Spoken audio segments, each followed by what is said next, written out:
India in 1970s, जब washing powder एक luxury था, मिडिल क्लास लोग डिटर्जेंट अफोर्ड ही नहीं कर पाते थे। सर्फ मतलब रिच क्लास। और तब अहमदाबाद के एक middle class man, government lab chemist, वो सोचते हैं कि डिटर्जेंट का प्राइस क्यों इतना हाई है। कपड़े साफ करना तो नेसेसिटी है, नॉट लग्जरी। उनका नाम कार्सन भाई खोदीदास पटेल। सुबह ऑफिस जाने से पहले वो अपने घर के बैकयार्ड में केमिकल इंग्रेडिएंट्स मिक्स करके हैंडमेड डिटर्जेंट बनाते और फिर ऑफिस साइकिल पे जाते वक्त घर घर जाके एक वाइट पॉलिथीन पाउच बेचते, सिर्फ 1 रुपए में, जिसमें येलो डिटर्जेंट होता। नेम रखा निरमा। क्यों? क्योंकि उनकी बेटी निरुपमा 16 इयर्स की एज में एक्सीडेंट में मर गई थी।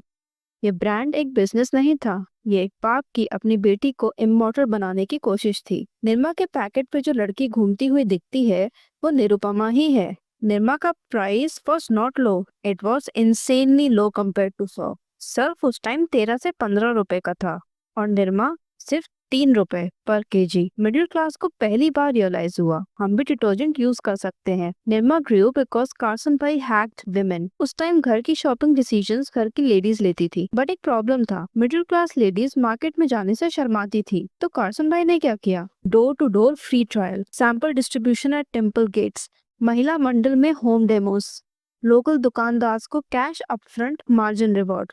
और तो और कुछ लेडीज से बात करके उनको शॉप्स में भेजा निरमा खरीदने के लिए, जिसमें शॉपकीपर को लगे कि इसकी डिमांड बढ़ रही है और वो ज्यादा स्टॉक्स परचेज करें। उस टाइम कोई फ्री सैंपल कॉन्सेप्ट इंडिया में एग्जिस्ट ही नहीं करता था। He invented Indian free sampler model. और वो जिंगल, वो तो आपको भी याद होगा, washing powder Nirma, washing powder Nirma.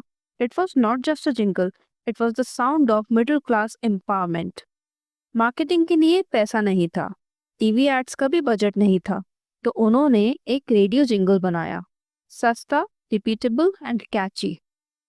This jingle was recorded in just 700 rupees originally, और ये जिंगल ने हिंदुस्तान लेवर को ऑलमोस्ट बैंकरप्ट मोड में डाल दिया था। सर्फ की सेल्स 70% गिर गई। टीवी पे बार बार गांव में, शहरों में Nirma became a cult. 20 years में निरमा ने 60% मार्केट कैप्चर कर लिया। यस, निरमा ने हिंदुस्तान लेवर को नीज पर ला दिया। That was India's biggest corporate upset. और देखते ही देखते Nirma became largest selling detergent in India, beating Surf. और यहाँ तक के आफ्टर फ्यू ईयर्स यूएसए तक एक्सपोर्ट होने लगा। But true business stories always have a dark side. Success के बीच बिग मिस्टेक स्टार्ट हो गए। सबसे बड़ा, क्वालिटी। चीप बनाने के चक्कर में पाउडर का फोम ज्यादा होता था, बट क्लीनिंग पावर लो। कपड़े पे थोड़ा येलोइश रेसिड्यू रह जाता था। अर्बन ऑडियंस ने नोटिस किया और कॉम्पिटिटर्स ने इस वीकनेस को वेपन बना दिया। यूनिलीवर ने प्रोडक्ट साइंटिस्ट लगाए, जिन्होंने रिसर्च करके बहुत ही शानदार क्वालिटी डिटर्जेंट मार्केट में उतारा। High performance stain remover model. फिर कैंपेन लॉन्च हुआ, सर्फ एक्सेल, दाग अच्छे हैं। ये इंडियन एडवर्टाइजिंग का मोस्ट लेजेंडरी पिवट था। फिर पीएनजी के टाइड ने ज्वाइन किया और बोला लो प्राइस प्लस बेटर क्लीनिंग। अरे मतलब पूरी दुनिया ने निरमा की प्राइस स्ट्रैटेजी को ही रिवर्स इंजीनियरिंग करके क्रश कर दिया। And here is the most critical part, Nirma एक poor plus mid segment brand बनके रह गई। Urban aspirational users move to Surf Excel, Tide, Ariel. New gen youth ने निरमा को lower middle class product label कर दिया। Nirma was apparently caught in the middle, ना lowest price segment में विनर और ना ही प्रीमियम सेगमेंट में एंट्री। और ब्रांड का परसेप्शन वैल्यू ही ड्रॉप हो गया। So was this inevitable? Yes. Business school के हर केस स्टडी में एक लाइन लिखी जाती है, price advantage is never permanent. सस्ते से विन करने वाला ऑलवेज चीप रेस में ही फंसा रह जाता है। अब बात करते हैं कॉम्पिटिटर स्ट्रैटेजी की। सर्फ एक्सेल की इमोशनल साइंस नरेटिव, टाइट का value plus high performance, Ariel का प्रीमियम एलीट टारगेटिंग और निरमा का cheap mass commodity.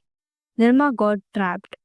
Carson bhai ने फिर cement, soda ash, salt, multi expansion की और एक रिवाइज प्रोडक्ट भी लॉन्च किया।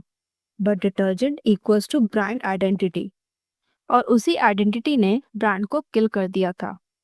But one thing is for sure, Nirma is the only Indian homegrown brand in history that made a foreign giant fleet.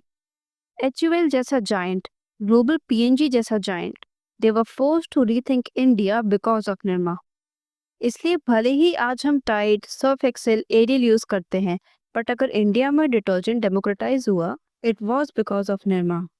एक और shocking बात, जब निर्मा ने डिटर्जेंट में पीक अचीव किया, तो कार्सन भाई ने पता है क्या सोचा? चलो सीमेंट बनाते हैं. Yes, Nirma cement.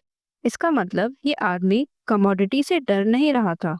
He was trying to build a conglomerate. ऐसे ही शानदार और लेसर नोन स्टोरीज के लिए इनसाइक्लोपीडिया को जरूर सब्सक्राइब करें.